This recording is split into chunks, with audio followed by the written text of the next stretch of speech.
Так случилось, что в нашем подъезде живет одноклассник сына. Мальчик веселый, симпатичный, но жутко хитрый и изворотливый.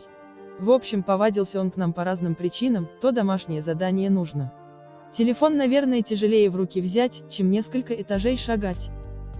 То ключ забыл, и пойти некуда. Рядом живет его тетя. То просто попить и поговорить. Все визиты чаще вечером. Порой после 9, а то и позже. Ладно, думаю. Все равно не спим. Все бы нормально. Да только вот и мама этого мальчика решила, что может взять и прийти ко мне пообщаться. Вечер. Я и муж уже готовимся ко сну. Ребенок чистит зубы перед сном. Стук в дверь.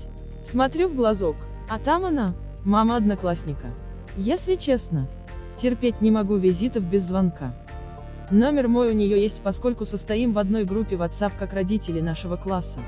Думаю, ладно, открою. Может, что серьезное. Открываю дверь, соседка вся злая. Переступает через порог и орет моему сыну: иди сюда, я сказала. Сказать, что мы с мужем обалдели, ничего не сказать. Пытаюсь узнать, что случилось, сын глаза выпучил. А оказывается, наши дети вместе делали надписи в лифте и были пойманы. Разумеется, это плохо, но, блин, не смертельно и явно терпела до утра. А дальше вообще ее понесло. Это ты виноват. Мой вообще рядом стоял. Это ты его заставил. Он и не хотел. Ты просто ужасный и мерзкий, а мы вообще невинный. Слушаю этот словесный понос и вставляю. Сколько лет твоему сыну? Отвечает, что 12. Блин, и моему 12. Как же мой твоего заставил?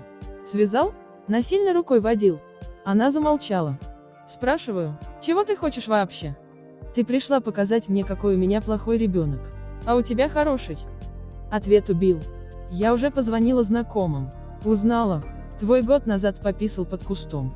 А еще полгода назад девочку толкнул. А месяц назад пнул какого-то там мальчика Петю. Понимаю, что это клиника. Что общение не получится.